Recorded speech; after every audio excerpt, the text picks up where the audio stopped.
신약 성경 중에 요한복음 6장 30절에서 40절까지 말씀입니다. 신약 성경 152면에 있는 요한복음 6장 30절에서 40절까지 이 계시의 말씀을 봉독할 때 살아계신 하나님의 음성을 들으실 수 있기를 바랍니다.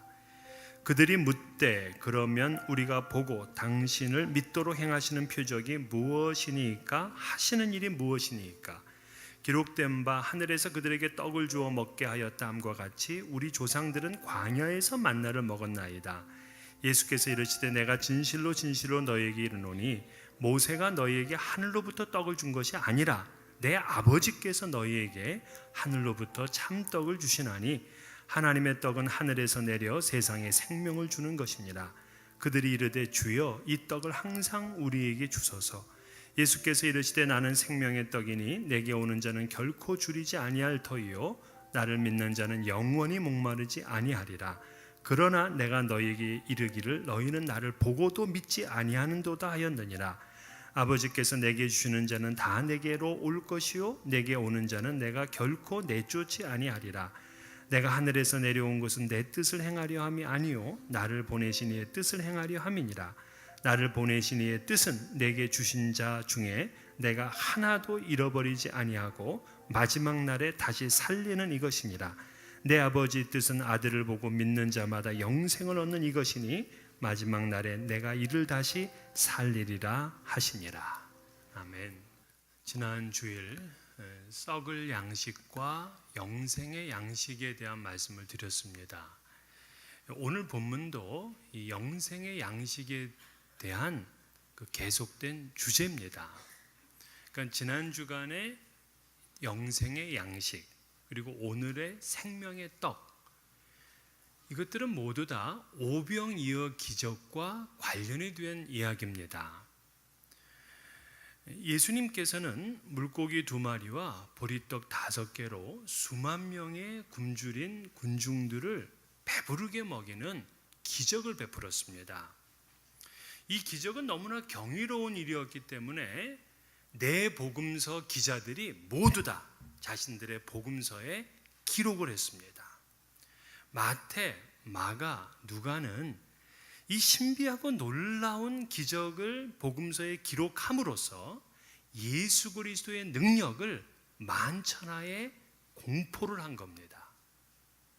그런데 네 복음서 중에서 가장 늦게 쓰여진 요한복음서는 그 강조점이 달라요. 요한복음서에서 오병이어의 사건을 기록한 그 구절을 보니까 6장 3절부터 13절까지입니다. 그런데 그 의미를 설명하는 구절은 26절부터 71절까지예요. 단순 절수로 비교한다면 11절 대 46절입니다. 그러니까 11절 대 46절이 사건과 의미에 대한 기록이니까 단순하게 얘기를 하면 4배 이상의 분량으로 요한복음서는 예수 그리스도의 능력을 강조하기 위해서 오병이어의 이야기를 하는 것이 아니라 그 의미에 초점을 맞추고 있다 이 얘기입니다. 우리가 오병이어의 이야기를 그냥 하나의 단순한 어떤 기적 그거로만 알고 있다면 그건 어린아이의 지식이에요. 이걸 통해서 무엇을 얘기하려고 하는 것인가 그 의미와 뜻을 알아야 성숙한 지식으로 나아갈 수가 있습니다. 예수님은 오병이어 기적 이후에 사람들을 피했잖아요. 그런데도 사람들은 그 예수를 찾아서 갈릴리 바다를 건너 가버나움에 계신 예수에게 또 찾아왔어요. 근데 예수님이 그 군중들을 반가워하지는 않습니다. 우린 사람들이 많이 모이면 그저 좋은데 예수님은 오히려 그들을 꾸중하는 거예요. 너네들이 표적을 봐서 찾아온 게 아니라 떡을 먹고 배불렀기 때문이라는 겁니다. 그러면서 그들에게 뭘 가르치냐면 너희들은 썩을 양식이 아닌 생명의 양식, 영생의 양식을 위해서 일하라. 그 영생의 양식은 인자, 곧 나 예수 그리스도가 주는 것이다 하고 가르쳤어요. 이것이 오병이어의 진정한 의미입니다. 그러니까 오병이어는 내가 한 끼 배부르게 먹은 것, 그게 신기한 것이 아니라 생명의 양식, 영생의 양식을 주시는 주님을 알게 되고 그 주님을 믿게 되고 만나게 되었다는 것이 더 신비하고 놀라운 일이라는 거예요. 하지만 이 유대인들은 예수가 하나님께서 보내신 자라는 확신이 없었습니다. 그래서 그들은 또다시 표적을 요구해요. 그게 30절입니다.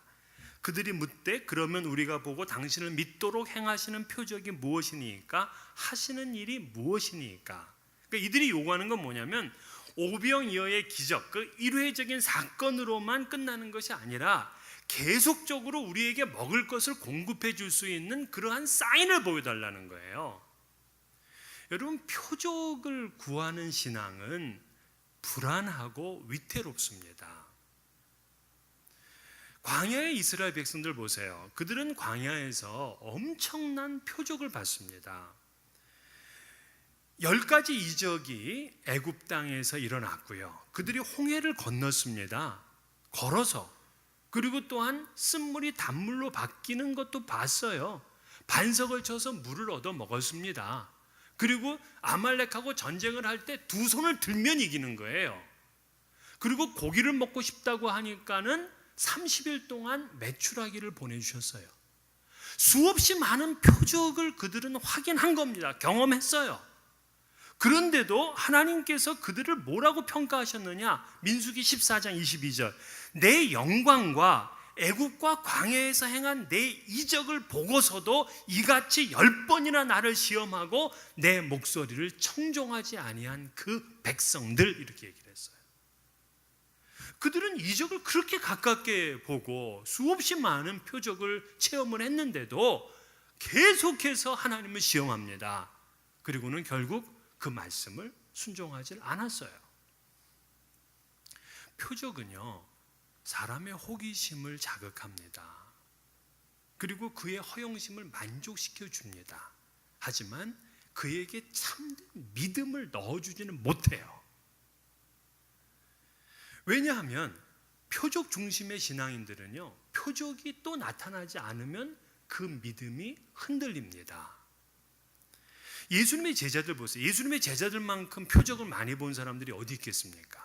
그런데 늘 예수님께 책망을 받았는데 그 이유가 뭐냐? 믿음이 적기 때문에, 믿음이 없기 때문에. 그러므로 우리는 표적을 확인하고 믿는 믿음이 아니라 그 말씀을 믿는 믿음이 되어야 됩니다. 그런데 이 군중들이 예수님께 표적을 요구했는데 그들이 예수께 표적을 요구한 그 이유가 있어요.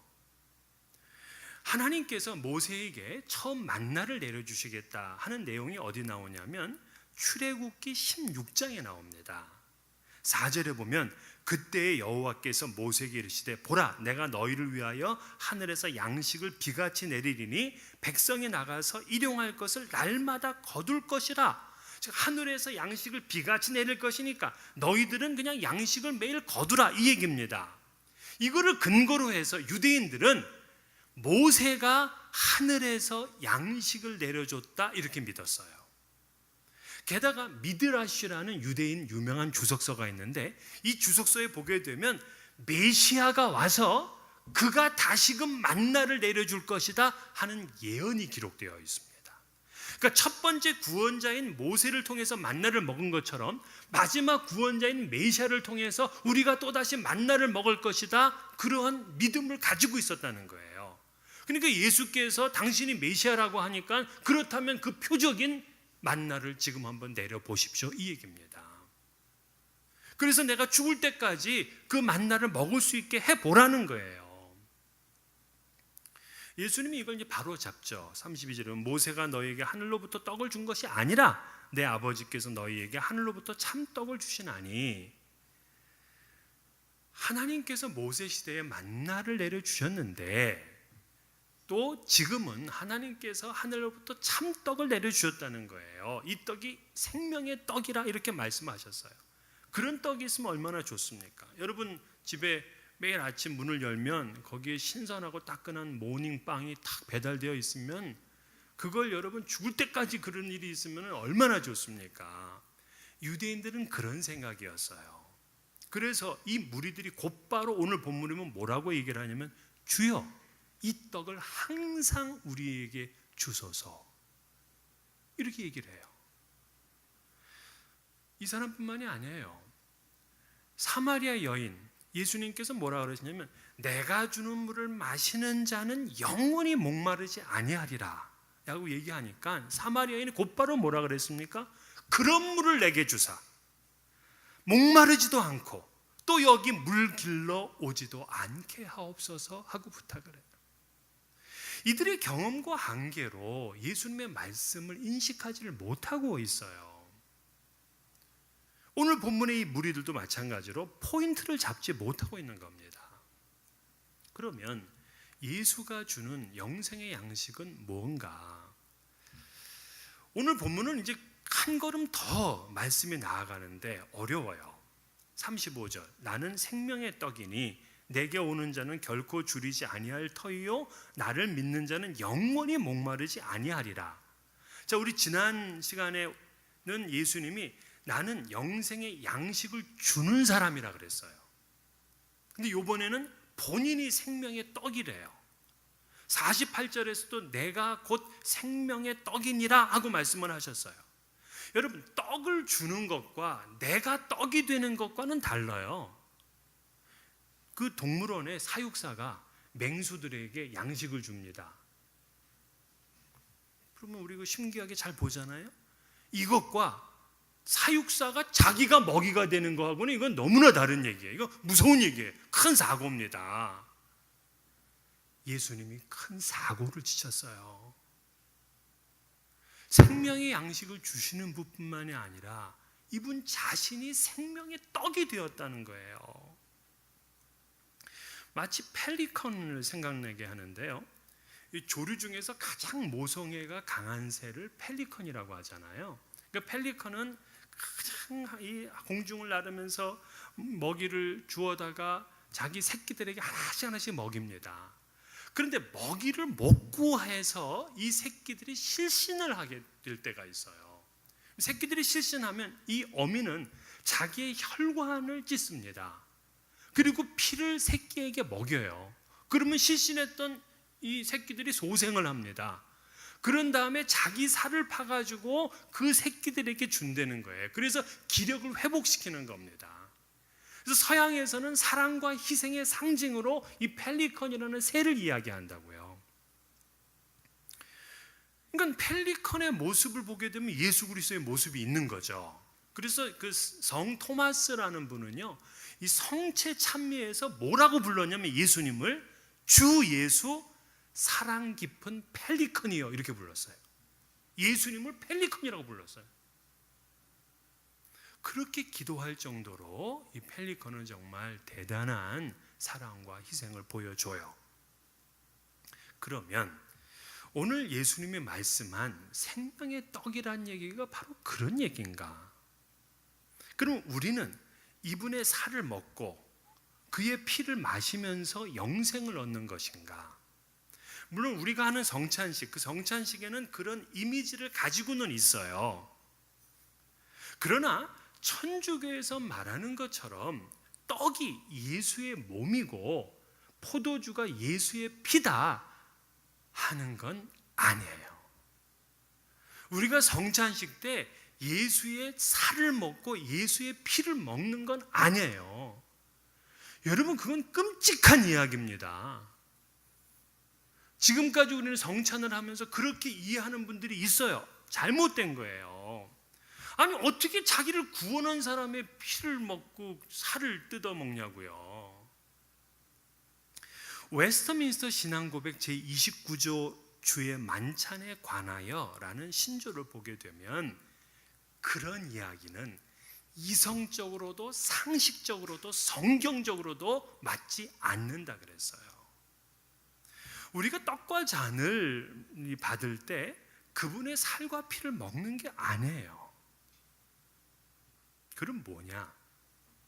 우리가 떡을 먹고 잔을 마시는 것은 예수 그리스도께서 나를 위해서 몸을 찢기시고 피를 흘려주셨다 하는 것을 기념하고 이거를 믿음으로 받아들인다는 의미예요. 굉장히 중요한 얘기를 지금 하고 있어요. 자, 우리 성찬식에서 우리가 한 달에 한 번씩 떡을 먹고 잔을 마십니다. 그러면 이건 뭘 의미하는 거냐면 나는 지금 예수님의 살과 피를 먹는다 이게 아니고 바로 나를 구원하기 위해서 십자가에서 제물이 되신 예수 그리스도를 내가 믿음으로 받는다 하는 그런 의미가 담겨져 있는 거예요. 그래서 우리는 성찬의 의미를 바르게 이해하고 성찬에 참여해야 됩니다. 오늘 말씀을 다시 한번 보게 되면 35절 나는 생명의 떡이니 내게 오는 자는 결코 줄이지 아니할 터이요 나를 믿는 자는 영원히 목마르지 아니하리라 그랬어요. 그러니까 예수님은 자기를 생명의 떡이라고 하고 내게 오는 자는 결코 줄이지 않고 또 나를 믿는 자는 영원히 목마르지 않는다 그랬어요. 그러니까 내게 온다, 나를 믿는다 이거 같은 뜻으로 쓰였습니다. 그러니까 생명의 떡이신 예수님께 와서 그분을 믿으면 그분은 결코 줄이지 아니하고 영원히 목마르지 않는데요. 아니 어떻게 예수께 오면 줄이지도 않고 목마르지도 않을 수 있을까? 제가 2주 전에 이 요한복음의 특별한 용어를 말씀을 드렸어요. 에고에임이라는 거였어요. 에고에이미는 우리가 출애굽기 3장 14절에 있는 나는 스스로 있는 자 아니라 하고 하나님께서 자기를 얘기할 때 사용했던 말이 에고에임이에요. 그걸 헬라어로 바꾸면 그렇게 돼요. 그러니까 에고에임이라는 말은 바로 하나님임을 선언하는 신적 선언 문구예요. 근데 에고에이미가 그냥 영어로 얘기하면 단순하게 I am입니다. 근데 오늘 나는 생명의 떡이니 이 말을 헬라어로 이렇게 얘기를 해요. 에고 에이미 호 아르토스 테스 조에스예요. 그러니까 I am the bread of life. 여기에서 에고 에이미가 쓰였어요. 이거는 신적 선언인데 다른 말로 표현하면 이런 얘기입니다. 너희에게 생명을 주기 위해서 나 하나님이 여기에 있도다 이 얘기예요. 구약의 만나는 먹으면 그만이지만 지금 이 말씀은 예수님이 하나님이심을 선언하는 말씀이에요. 그렇기 때문에 그 하나님을 만나고 그 하나님을 믿게 되면 줄이지 않고 목마르지 않는다. 예수 그리스도를 믿는 자는 이것이 영원히 효과가 있는 거예요. 여러분 이 말씀을 믿으십니까? 생명의 떡이신 예수 그리스도를 믿는 자는 결코 줄이지 아니하고 영원히 목마르지 않음을 믿으십니까? 사실 너무 당당한 이야기예요. 우리는 뭔가는 굶주리고 있고 무언가에는 목말라 하고 있잖아요. 그런데 어떻게 이 말씀을 하고 있는가? 저도 고민하고 묵상했어요. 그러면 우리가 지식을 탐구하는 이 정신까지도 안 된다는 얘기인가? 우리가 개척 정신이라는 게 있잖아요. 또 승부에 대한 열심이 있잖아요. 이런 것도 다 금하는 것인가? 그건 틀림없이 아니에요. 그럼 무슨 얘기냐면 굶주리고 목말라서 이 세상에 있는 것들로 채워보려고 하는 모든 노력들, 그래서 피곤하고 고단한 인생을 살고 행복이 없는 인생을 사는 것 전부를 말하는 거예요. 행복을 잃은 굶주림과 목마름을 말하고 있는 거죠. 여러분들이 지금 무언가를 하면서도 계속해서 배고픔과 갈증을 느끼고 있다면 생명의 떡 되시는 예수 그리스도를 진심으로 만나지는 못한 것 아닙니까?